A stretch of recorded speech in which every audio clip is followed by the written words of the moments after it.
Better late than never. Workmen were mending the viaduct on the main line. The arches needed strengthening, but the Fat Controller did not want to close the railway while the work was done, and so repairs took a long time. The engines had to take great care when crossing the viaduct, and the delay often made them late at the junction.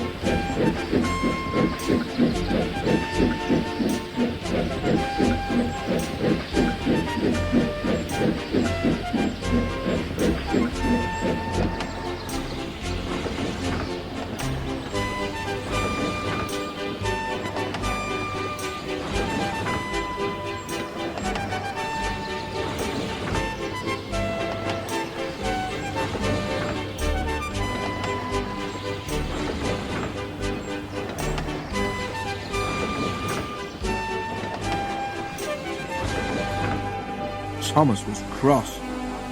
"Time's time," he grumbled.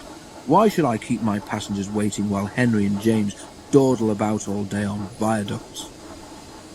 "Don't blame me," snorted Henry one day. "If we hurried across the viaduct, it might collapse, and then you'd have no passengers at all. What would you do then, eh?" "Run my trains on time for one thing," retorted Thomas, and hurried away before Henry could answer.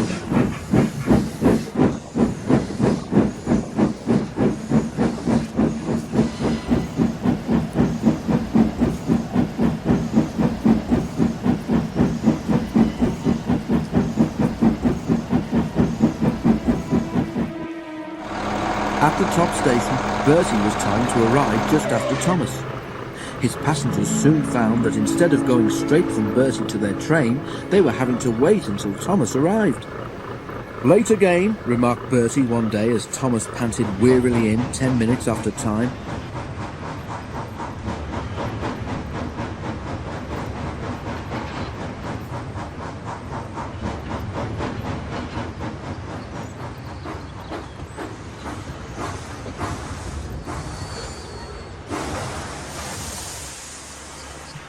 "I thought you could go fast, Thomas. It's time we had another race. I reckon I could beat you now." Thomas went bluer than ever and let off steam loudly.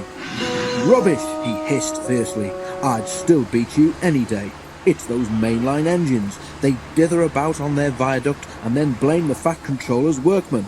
It's just an excuse for laziness, if you ask me." One day, James was later than ever at the junction.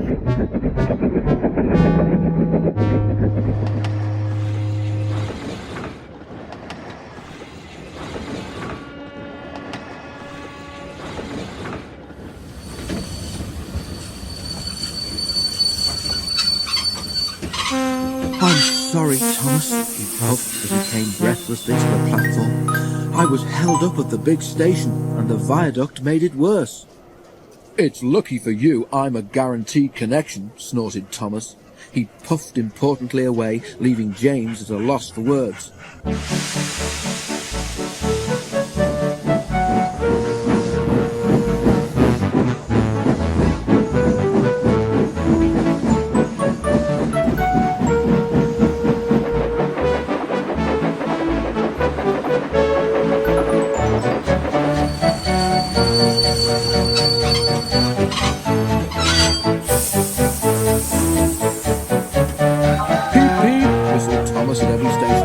"Get in quickly, please." The passengers did their best, but Thomas soon found that he couldn't save much time.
As they neared, Thomas thought he saw a flash of red on the road beside the line. That looks like Bertie, he said to himself. But Bertie should have got to Farquhar ages ago.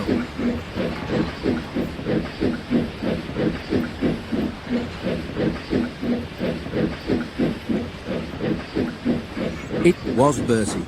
Thomas stopped as close by as he could. "What's the matter?" he asked.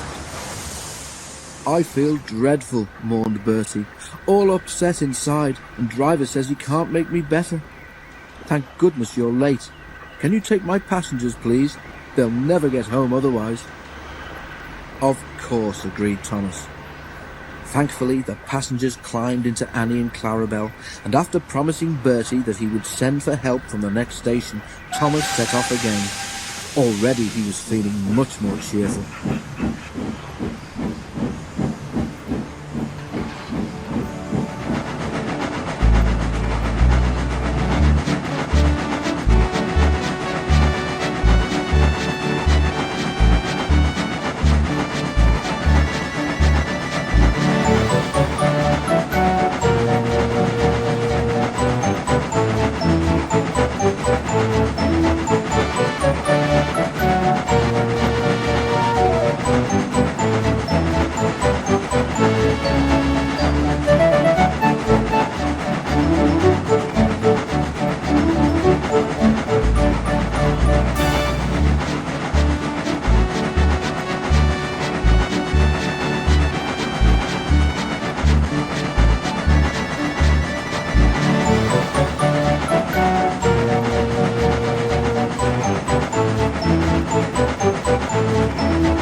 All the passengers reached home safely, and when Bertie was better, he came to thank Thomas.